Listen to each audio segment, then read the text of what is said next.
우리가 여기 있는 이유, 주님의 영광을 신실하신 주님을 찬양하기 위함입니다.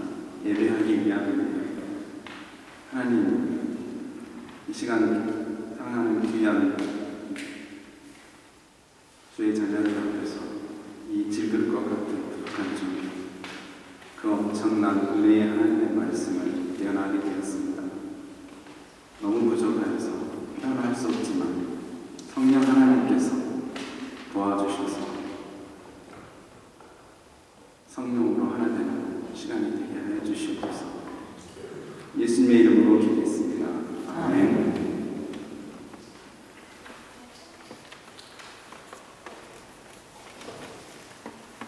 두 하나님, 에피쿠스라는 BC 4세기 철학파가 있습니다. 여러분들 잘 아실 거라고 생각합니다. 소위 말하면 오늘날 유물론에 막스의 영향을 끼쳤던 사상이 끼쳤던 또 진화론에 무신론에 조상격되는 그런 철학 유파입니다. 이들의 근본 사상의 사상의 원리는 쭉8 우연입니다. 세상은 다 우연이다. 우연에서 빅뱅 일어나고 우연으로 사람이 생겨나고 다 우연입니다. 그런데 이 사람들에게 특이한 일이 하나 있습니다. 하나님을 믿습니다. 참 아이러니하죠. 하나님의 존재를 믿습니다. 하나님의 존재를 믿는데 그 하나님은 항상 휴가입니다. 휴가. 인몰로 이 말씀 죄송합니다. 절대 사람의 일에 관여하지 않습니다. 사람의 일과는 거리가 먼 하나님. 그러니까 하나님이 계시는데 나하고는 상관이 없는 거죠. 이게 에피쿠르스 철학자들의 사상입니다. 이 사람들의 하나님과의 관계는 이 우트 두가 아니라 나와 너의 관계가 아니라 나와 그것. 하나님은 그냥 그것이에요. 책이나 나와 내 삶에는 무관합니다. 믿기는 하지만 꼭 어떤 저기 멀리 있는 신자들을 꼭 이렇게 하나님 믿는 분들이 계십니다. 하나님은 내가 믿는다. 그런데 내 삶과는 무관합니다. 오늘 시편 기사는 그렇지 않다고 말합니다.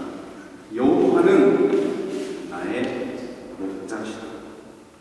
이 말씀을 여러분들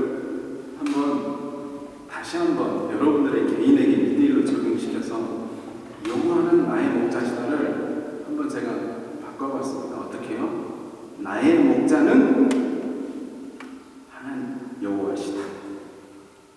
여기까지 괜찮죠? 나의 진정한 친구는 여호와시다. 나의 양식은 여호와시다. 나의 소망은 살 빼는 것이다. 어떤 분들은 그렇게 답이 달라질 수가 있어요. 항상 하나님이 나오질 않아요. 하나님은 여호와는 나의 목자. 답이 충분하죠. 그런데 여러분들 내 삶을 정말 비춰봐서 내 목자는 정말 하나님이신가? 이렇게 한번 적용을 하면 답이 다르게 나와요. 어떤 사람은 주님을 숫자로도 바꾸는 분도 계시고 그렇더라고요. 주는 나의 목자시니 내가 부족함이 없습니다. 정말 그렇습니까? 이게 어떤 말입니까? 부족함이라는 것 어떤 분들은 물질에만 너무 생각을 많이 하죠. 그게 아니라 더 이상 바랄 게 없다. 더 이상 바랄 게 없다. 다 나는 그냥 만족한다는 거예요.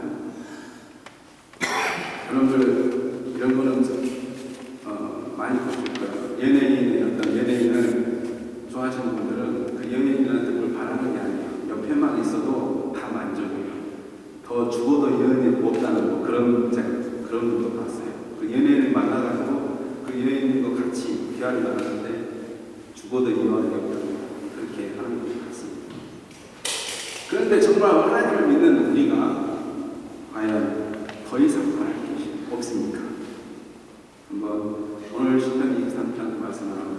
생각해 보시기 바랍니다. 내 주의 은혜가 임하였기 때문에 나는 평안합니다. 더 이상 바랄 것이 없습니다. 나의 목자이신 주님께서 주권적으로 나를 인도하시기 때문입니다. 지난 시간에 제가 말씀드렸습니다. 인도라고 여기서 시편 23편에서 아주 강조하는 단어가 인도한다는 말입니다. 죄송합니다. 원어에서는 그 강조의 표현이 아주 명확했습니다. 다시 말하면 하나님께서 인도하심에 있어서 전혀 실패가 없습니다. 어떠한 대가를 치르고라도 사랑하는 백성을, 사랑하는 양을 회복시키신다는 것입니다.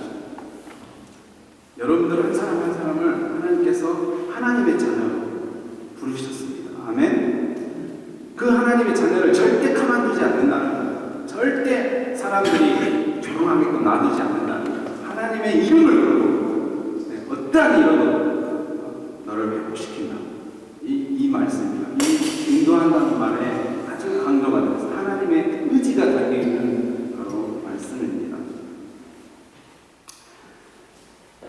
이런 힘이 생겼어요. 다시 살아났습니다. 정말 이제 풀을 먹고 물을 마시는 찐놈입니다. 제가 지난번에 말씀드렸죠. 저는 이 중앙교회가 물들이었으면 좋겠습니다. 풀들이었으면 좋겠습니다. 그래서 주님께서 저 세상 밖에 있는 많은 사람들, 준비 찬송 때 그 내용이 나오는데 그런 사람들을 이 중앙교회로 보냈을 때 그들에게 정말 주님의 살아계심을 회복시키는, 영을 새롭게 하는, 사명을 새롭게 하는 그런 시간이 되는 장소가 바로 이 교회였으면 하는 바람입니다. 양은 참 게으릅니다. 그래서 움직이지를 않아요. 그래서 회복을 시켜놓으면 운동을 해야 되는데 가만히 있으려고 합니다. 그래서 그 다음에 또 우리 23편에 인도하신다는 말씀이 있어요. 우리 한번 3절 말씀 한번 읽어볼까요? 다 같이 시작. 내 영혼을 소생시키시고 자기 이름을 위하여 의의 길로 인도하시는 여기 또 한 번 인도하십니다. 나옵니다. 인도하십니다. 앞에서 말했던 인도와 지금의 인도는 원어를 보면 다른 거예요. 어떻게 다르냐고요? 아까 인도는 회복시키는 것, 안식한다에 초점이 있다면 두 번째 인도는 뭐냐면 사명과 연관이 있어요. 살아있는데 아무 일도 안 한다고 생각을 해보세요. 내가 살아서 이제 살아가는 힘이 생겼는데 아무 일도 안 한다고 부모가 얼마나 걱정되겠어요. 하나님께서 하나님의 말씀을 쫓아서 하나님 자녀답게 이제 인도한다는 거예요. 그 인도한다는 말씀이 여러분들 구름과 출애굽 때 하나님께서 이스라엘 백성을 광야에서 어떻게 인도하셨죠? 구름과 불기둥. 그때 인도한다는 말이 지금 인도한다는 말이에요. 구름으로 인도한다. 그때 인도입니다. 광야에서 하나님이 어떻게 인도하셨어요? 코치가 되셔서, 매니저가 되셔서 여기까지 가라. 오늘은 여기에서 쉬어라. 하나님께 흔적을 보여주셨어요. 하나님께서 보여주시면서 이스라엘 백성들을 인도해 가셨습니다. 이 인도한다는 말을 아주 더 잘 설명하는 그 말씀에 있어서 함께 나눠보려 합니다. 신명기 32장 11절로 12절 말씀 한번 읽어보시겠어요? 찾아보시겠어요? 신명기 32장 11절로 12절.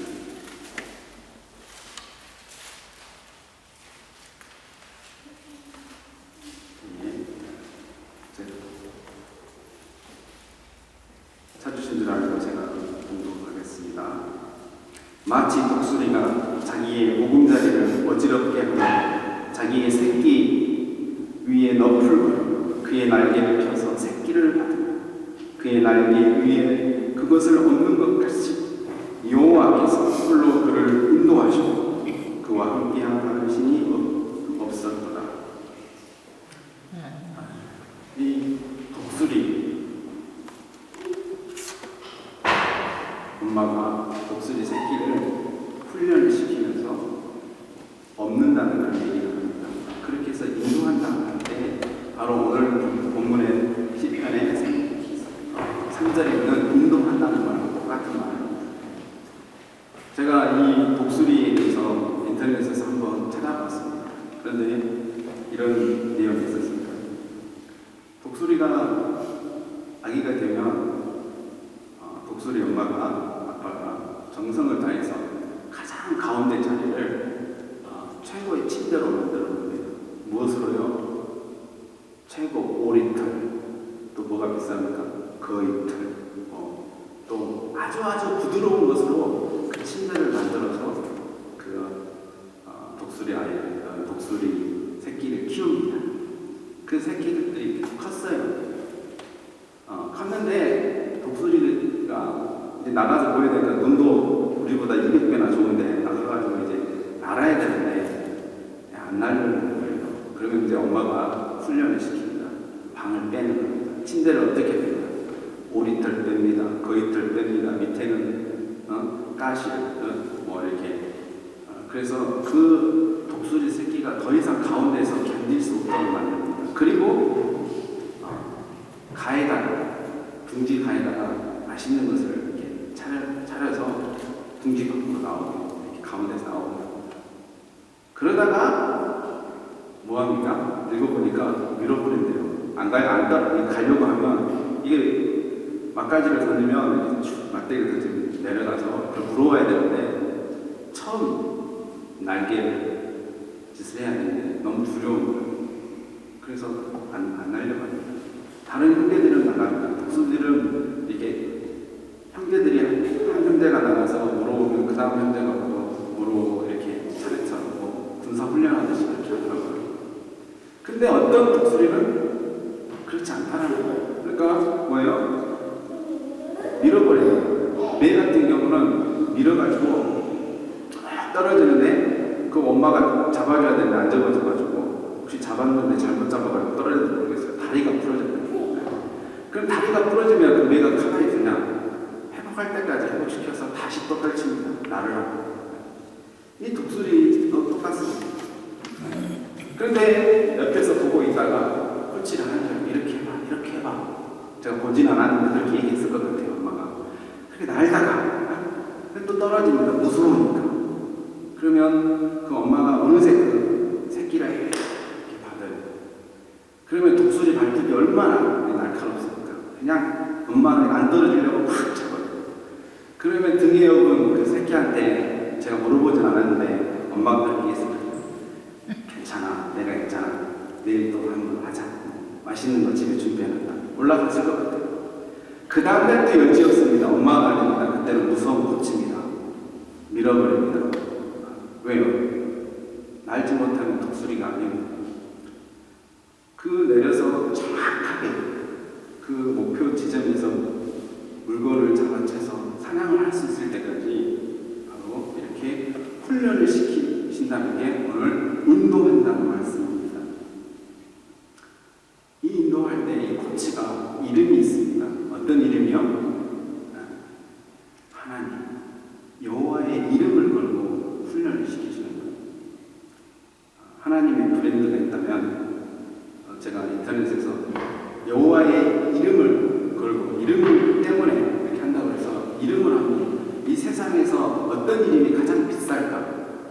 인터넷에 한번 찾아봤어요. 2015년대는 어떤 이름이 가장 브랜드가 높은 브랜드인가 했더니 어디가 1등에 있을 것 같습니까? 또 말씀 안 하시네요. 구글일까요? 애플이더라고요. 애플이 한 50조 정도, 40에서 이름만 그렇게 비싼 거예요. 이름만. 그래서 제가 생각을 해봤습니다. 그러면 내 이름은 얼마나 나갈까? 이런 생각을 좀 해봤어요. 그리고 하나님의 이름은 얼마나 나갈까? 이런 생각하니까 제 주가가 확 올라가더라고요. 왜냐하면 이 힌트도 하나님과 나는 때를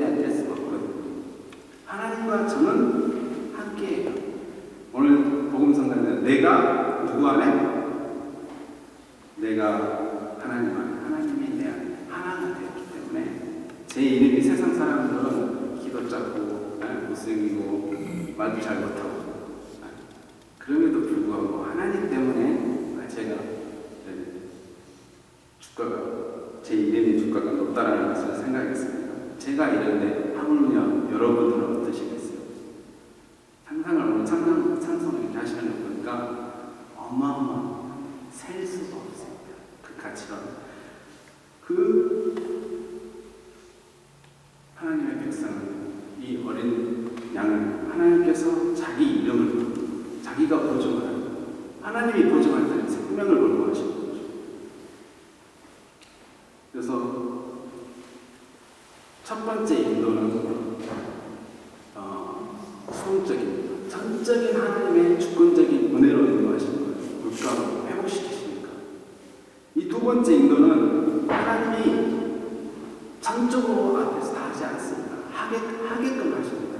우리 보고 일하게끔 하시고 뒤에서 서포트, 코치가 그러는 게 코치가 나와가지고 홈런 치는 거 보셨어요? 코치는 뒤에서 말만 하는 거예요. 축구 선수가 아무리 자기가 왕년에 잘했어도 아무리 자기가 왕년에 군수 선수로 유명했어도 코치는 뭐 하는 겁니까? 앞에 나서지 않습니다. 중앙교회 성도 여러분들을 가장 뛰어난 선수로 이 독일 땅에서 훈련시키신 줄 믿으십니까? 네, 오늘 보니까 제가 확신했어요. 이쪽은 조금 마음을 덜 하시고 훈련을 더 받으시고 많이 갔다 갔다 떨어지셔야 돼요. 이 훈련의 히브리어 단어가 낙합니다. 낙합. 여러분들 히브리어 잘 아시죠? 임마누엘이 뭐죠? 임마누엘. 하나님이 우리와 함께 하시다. 베델이니까 하나님의 집. 여기가 하나님의 집. 오늘 인도한다는 말을 히브리 말에 제가 딱 봤더니 낙하예요.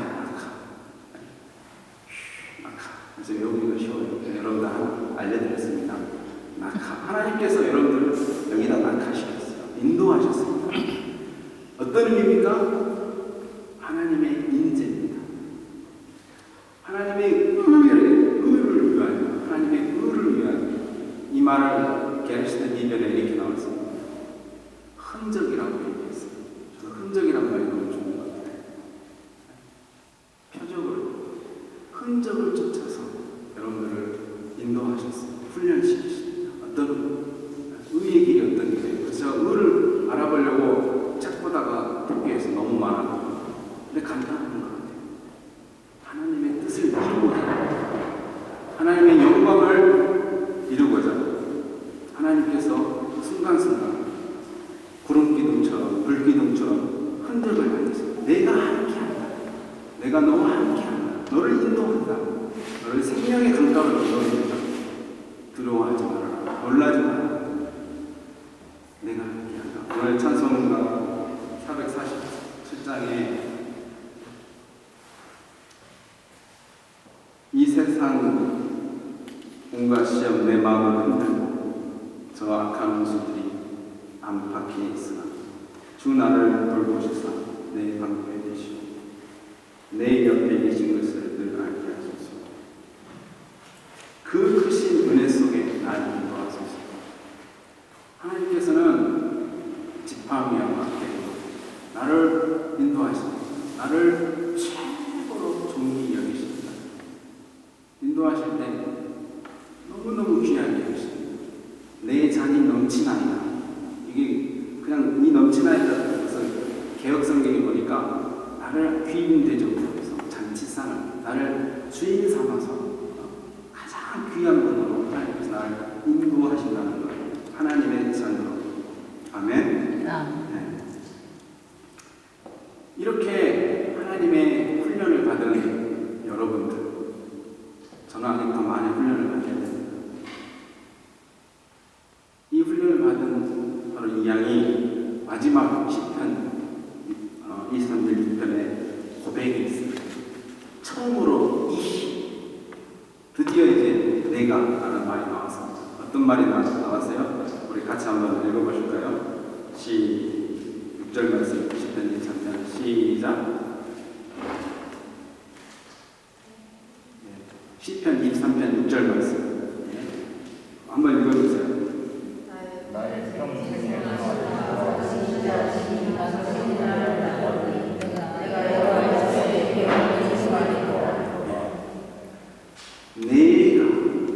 여호와 집에 영원히 거하리라. 이 말씀을 여러분들 묵상해 보시면 마치 목가적인 분위기고 참 서정적인 분위기여서 평화로다 평화로다 은혜로다 그냥 가만히 있으면 좋을 것 같은 이미 다 천국에 와버린 그런 상태라고 생각할 수 있죠. 곧 우리가 이곳으로 가게 됩니다. 그러나 그 전단이라고 저는 생각을 합니다. 오히려 제가 오늘 그 악보 밑에다가 게레시트의 그 비밀에서 번역을 해서 제가 여러분들에게 기록을 했는데 여기는 산다, 거한다 그렇게 얘기하지 않고 돌아간다는 표현을 했어요. 더 역동적이죠. 히브리어를 제가 봤더니 이게 더 맞습니다. 왜 거한다, 왜 산다 그랬을까? 문맥상의 의미를 가지고 얘기했을 것 같은데 저는 거한다가 더 돌아간다 이게 더 의미가 있습니다. 양